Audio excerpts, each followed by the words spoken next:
Good morning student. आज class 9th के लिए चैप्टर 5 है प्रेमचंद के फटे जूते, जिसके लेखक हैं हरिशंकर परसाई। हरिशंकर परसाई व्यंग्यात्मक भाषा का प्रयोग करते थे। उनकी जितनी भी रचना है वो व्यंग से भरी है। व्यंग सिर्फ रोचकता से भरी नहीं है।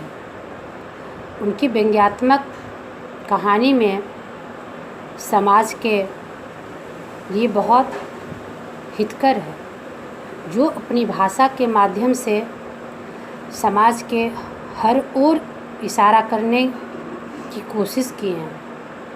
अपनी व्यंग्यात्मक रचना के द्वारा उन्होंने समाज को जो दिया है, आप कहानी के माध्यम से उसे समझेंगे। हरिशंकर परसाई की जीवनी के बारे में इस वीडियो में बताया जा रहा है कि हरिशंकर परसाई का जन्म 1923 में मध्य प्रदेश के होशंगाबाद ज़िले में जमानी नामक गांव में हुआ था। लेखन कार्य में उनका पहचान 1947 में स्वतंत्र रूप से आ गया। वे जबलपुर में वसुधा नामक पत्रिका निकाले, जो समाज के लिए काफ़ी सराहना का विषय हुआ। उनकी कृतियाँ अनेक हैं। उनकी कृतियों में हंसते रोते, उनके कुछ बात और थी, पगडंडियों का ज़माना, समाज में फैली भ्रष्टाचार और अंतर्विरोध तथा बेईमानी पर लिखे गए जो व्यंग हैं, उनके व्यंग के माध्यम से समाज में जो परिवर्तन करने की सोच उन्होंने समाज के सामने रखा, वह वास्तव में सराहनीय है। व्यंग का अर्थ पहले आप इस प्रकार समझें कि व्यंग का अर्थ सिर्फ लोगों को उलाहना देना, नीचा दिखाना, उनके साथ व्यवहार में बदलाव लाना नहीं होता है। व्यंग वह भाषा है, व्यंग वह शब्द है जिसके माध्यम से उसके कमी की ओर इशारा करते हुए उसमें बदलाव करने का निर्णय से भरा होता है। उसमें बदलाव करना उनकी सोच होती है कि मेरी इस भाषा से, मेरे इस शब्द से समाज पे इसका क्या प्रभाव पड़ेगा, लोगों की मन स्थिति किस प्रकार बदलेगी। इस सोच को बनाए रखने के लिए हरिशंकर परसाई ने जो रचना किया है वह समाज के लिए काफ़ी हितकर है। आपके पाठ्य पुस्तक में प्रेमचंद के फटे जूते जो उन्होंने लिखा है, उसमें समाज के सामने उन्होंने यह दिखाने की कोशिश किया है कि हमें दिखावे पर ध्यान नहीं देना चाहिए। हमें सिर्फ बाहरी दिखावे पर भरोसा नहीं करना चाहिए, बल्कि हमारी आंतरिक व्यवस्था मजबूत होनी चाहिए। हमारे अगर अंदर गुण नहीं है तो बाहरी चीज़ों का नकल कर हम अपना अस्तित्व नहीं बना सकते हैं। हरिशंकर परसाई ने ऐसी जो रचना लिखे हैं, तब की बात कुछ और थी। समाज के ऊपर यह एक संकेत है कि आज का जो समाज है उसमें क्या क्या कमी नज़र आ रही है। शीर्षक से ही पता चलता है कि तब की बात कुछ और थी, तो यानी इसमें सिर्फ बुराइयां ही नहीं है, इसमें बहुत सारी ढेर अच्छाइयां हैं जो आज के समाज में परिवर्तन को दिखा रहे हैं। दूसरा है तट की खोज। तट का अर्थ होता है किनारा, यानी हम अपने प्रयास से, हम अपने मेहनत से, अपने तट की खोज किस प्रकार करते हैं, ऐसी ऐसी कहानियों को लिख करके उन्होंने समाज को उद्दोलित किया है, उसे जागरूक किया है। पगडंडियों का ज़माना। पगडंडी रास्ता का वह भाग होता है जिस पर सिर्फ पैदल ही चले जाते हैं, बिल्कुल सकरा रास्ता। यानी समाज के सामने उन्होंने ये कहानी के द्वारा यह दिखाने की कोशिश किए हैं कि हमारे पास साधन सीमित हैं, यानी पगडंडियों के जैसा रास्ता है। यानी ऐसे समाज में ढेर सारी कठिनाइयाँ हैं जिस पर चलने के लिए हमें कितनी बुद्धिमानी की ज़रूरत है, कितनी खोज की ज़रूरत है, कितनी ईमानदारी की ज़रूरत है। तो ये कहानियों के माध्यम से समाज को बहुत कुछ देने की कोशिश किया है।